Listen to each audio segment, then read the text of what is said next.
Bonjour, bienvenue dans cette vidéo. Dans celle-ci, on va parler du circuit RL série lorsqu'il est alimenté sous une tension alternative monophasée. Donc on va commencer par faire une analyse du circuit RL série et ensuite on verra comment faire cette analyse sous forme vectorielle en représentant des triangles.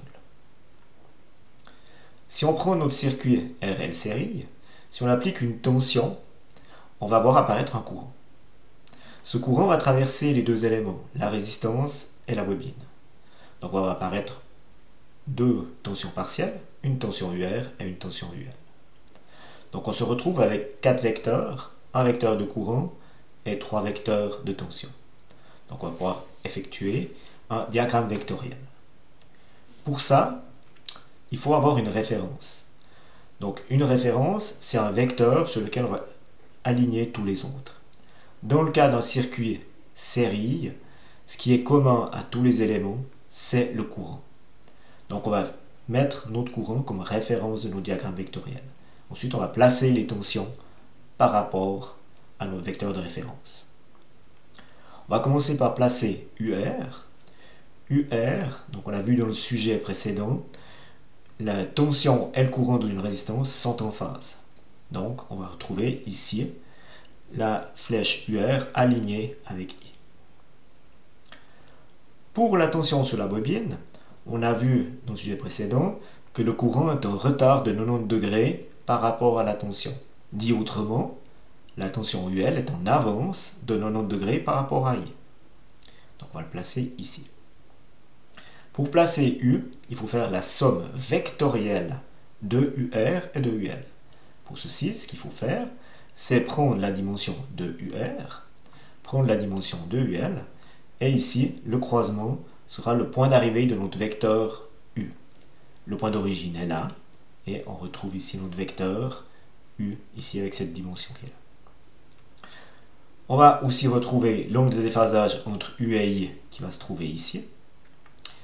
Et notre diagramme vectoriel va tourner dans le sens antihoraire à la vitesse angulaire oméga.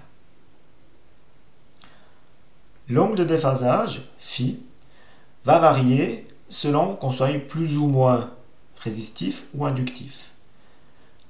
Dans le cas extrême, on pourrait avoir un angle de 0 degré si on n'avait pas du tout de partie inductive, donc on n'aurait que du résistif. Et à l'extrême opposé, on pourrait avoir un angle de 90 degrés si on n'avait pas de partie résistive, mais que de l'inductif. Et en fait, vu qu'on est RL série, on va se trouver entre 0 et 90 degrés. Maintenant, avant de regarder ce que ça donne au niveau temporel, on va représenter ce diagramme vectoriel d'une autre façon. Souvent, ce qu'on va faire, c'est qu'on va faire glisser UL de cette position ici, on va la faire glisser à cet endroit-là. Donc on va reprendre notre vecteur UR tel quel, et notre vecteur UL, à la place de le dessiner là, on va le placer au bout de UL. Donc comme ceci, avec un angle de 90 degrés. Et puis en fait, on part de ce point-là et on va ici faire la somme vectorielle de UR et UL, donc cette dimension-là, c'est U. Et on va retrouver l'angle de déphasage phi qui est ici, donc qui est l'angle de déphasage entre U et I, vu que UR est en phase avec I. Donc on va souvent utiliser, et on le verra par la suite, comment utiliser ces triangles ici dans l'analyse de notre circuit RL série. Mais avant ceci, on va regarder au niveau temporel ce qui se passe dans ce circuit RL série. Donc si on essaye de décrire les signaux U, I et S, si on commence par la tension et le courant, notre tension ici d'alimentation, et notre courant va se trouver ici décalé de l'angle de déphasage par rapport à U. Donc si on regarde, on voit que U va arriver en avance de phi par rapport à I.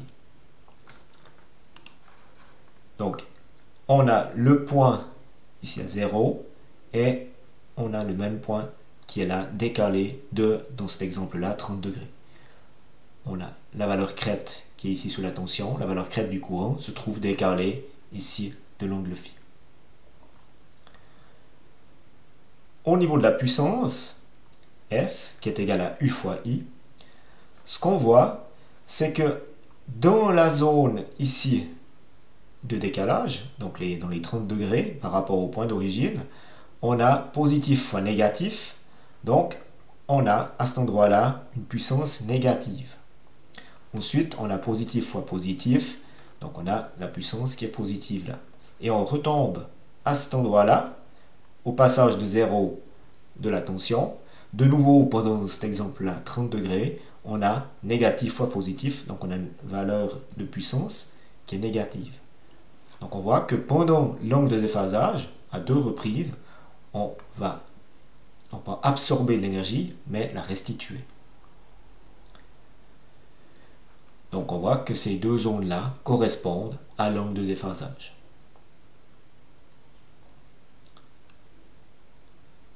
Voilà, maintenant on va faire cette analyse de notre circuit sous forme de triangle. On a vu sur notre circuit qu'on pouvait le représenter sous cette forme-là. Donc les outils qu'on a appris à l'école sur les triangles rectangles vont pouvoir être utilisés ici. La trigonométrie ou Pythagore.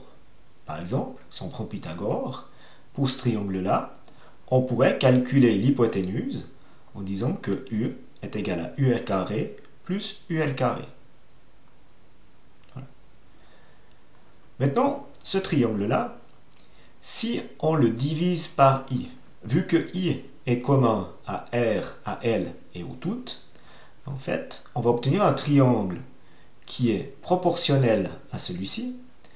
Donc on aura le même angle et chaque vecteur sera proportionnel à celui-ci.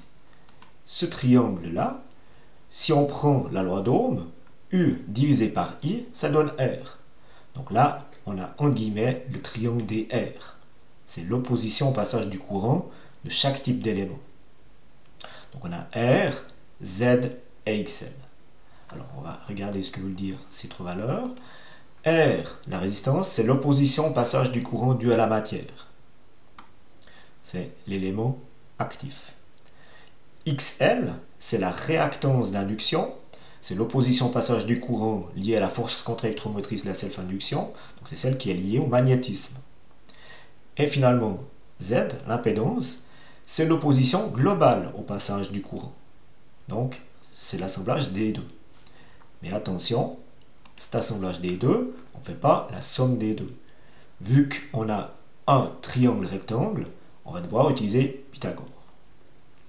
Alors avant de faire Pythagore, on peut déjà déterminer la valeur de XL, donc la réactance d'induction, en faisant oméga fois L. Donc 2 fois pi fois F fois L. Et une fois qu'on a XL, on peut calculer l'impédance en faisant Z est égal à R carré plus XL carré. Maintenant, on va juste comparer ces valeurs Z, R et XL. Si on regarde au niveau graphique ce qu'on obtient, R par rapport à la fréquence est fixe. XL va augmenter de manière linéaire par rapport à la fréquence. Et Z, en fait, va partir de la valeur R. Au minimum, on sera à la valeur R. Et ensuite, on va tendre vers la valeur XL. Voilà. Donc maintenant, une fois qu'on a Z, on peut calculer différentes choses. Mais on aurait aussi pu calculer Z d'autres manières. Par exemple, si on prend n'importe quel vecteur de ce triangle-là et qu'on les divise par I, on va obtenir le vecteur correspondant dans ce triangle-là. Donc attention, j'ai bien précisé le vecteur correspondant. Il faut prendre l'hypoténuse et l'hypoténuse, la cathète opposée et la cathète opposée, la cathète adjacente et la cathète adjacente. On ne mélange pas les côtés du triangle. Donc dans le cas ici, si on fait UR divisé par I, on obtient R. Si on fait UL divisé par I, on obtient XL. Si on fait U divisé par I, on obtient Z. On peut le faire dans ce sens-là, mais vu que si on passe depuis le triangle bleu au triangle rouge en divisant par I, on peut revenir en arrière en multipliant par I. Ce courant qu'on peut calculer par la loi d'Ohm, I est égal à U sur Z. vu que U et Z sont liés. Ce n'est pas U et R ou U et XL. C'est U et Z. Donc on peut revenir en arrière en faisant R fois I, on obtient UR. En faisant XL fois I, on obtient UL. Et en faisant Z fois I, on obtient U.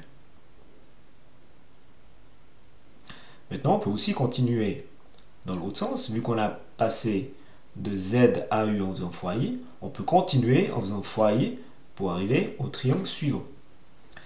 Si on fait U fois I, on a vu par le passé que ça donnait la puissance. Donc on aura le triangle des puissances avec trois puissances différentes, P, S et QL. Triangle qu'on a déjà vu rapidement dans le chapitre précédent. On va juste rappeler ceci. Donc on a vu qu'il y avait trois types de puissances dans un récepteur. Dans le cas du récepteur RL série, on aura P, S et QL. La première puissance, c'est la puissance S, c'est la puissance apparente. C'est celle qu'on peut mesurer depuis l'extérieur, avec U et I. D'où l'unité de S qui est le volt-ampère, VA, majuscule. Donc S, c'est U fois I. Deuxième puissance, c'est la puissance P, c'est la puissance active, c'est celle qu'on mesure sur les éléments actifs, donc les résistances. Et cette puissance, on va la donner en watts. Maintenant, ce qui va lier ce qu'on voit à l'extérieur, c'est-à-dire U et I et P, ce qui lie l'hypoténuse et la cathète adjacente, c'est le cosinus. Donc P sera égal à S fois cosinus phi, ou U fois I fois cosinus phi. Même chose pour le vecteur, ici la cathète opposée, QL. Dans ce cas-là, c'est la puissance réactive, c'est la puissance qui est présente sur les éléments réactifs, donc les bobines et les condensateurs. Son unité, c'est les volts-ampères réactifs, var en minuscule. Et ce qui lie la puissance apparente qu'on voit de l'extérieur et cette puissance réactive, c'est le sinus, vu qu'on a hypoténuse et cathète opposée. Donc QL, c'est U fois I fois sinus phi, ou S fois sinus phi. Voilà, donc si on revient sur notre triangle qui est ici, vu que c'est un triangle rectangle, on peut utiliser Pythagore dans ce triangle, en faisant S est égal à P carré plus QL au carré. Pour calculer les trois côtés du triangle, on peut utiliser les formules qu'on a vues là. P est égal à S fois cos phi, ou U fois I fois cos phi, et QL est égal à S fois sinus phi, ou U fois I fois sinus phi. Mais on peut aussi utiliser la même logique qu'on a utilisée là. C'est-à-dire, pour calculer P, faire UR fois I, et on obtient P. Voilà. Et on peut aussi utiliser les formules qu'on a vues précédemment, UR au carré sur R, ou R fois I carré. En partant d'ici, on fait R fois I, donc fois I carré, on obtient P. Même chose pour QL, si on fait UL fois I, on obtient QL. On a aussi UL carré sur XL, et on a aussi XL fois I, donc fois I carré, et on obtient QL. On peut très bien faire P est égal à U fois I fois cos phi, et QL est égal à U fois I fois sinus phi. Ça marche très bien. Et pour le dernier, pour calculer S, on peut faire U fois I, et on obtient S, ou U carré sur Z, ou Z fois I, et on obtient Z fois I carré. Voilà. Donc là, on a fait le tour de nos triangles. Dernière chose qui reste à voir, c'est une chose nouvelle, c'est ce qu'on appelle le facteur de puissance. Donc, ce facteur de puissance, c'est le cosinus phi, donc le cosinus de l'angle de déphasage qui est là. Donc, ce cosinus phi, on peut le calculer sur les trois triangles. On obtiendra 3 fois le même résultat. Le cosinus, c'est adjacent sur hypoténuse, donc ce sera R sur Z, ou ce sera UR sur U, ou ce sera P sur S. Donc là, à choix, avec ces trois solutions, on obtient le même résultat. Voilà, donc là, on a toutes les formules liées à ce circuit RL série. Ensuite, chaque problème va demander d'utiliser telle ou telle formule. Donc dans la deuxième partie de cette vidéo, on va voir un exemple. Je vous remercie pour votre attention et je vous souhaite une bonne journée. Au revoir.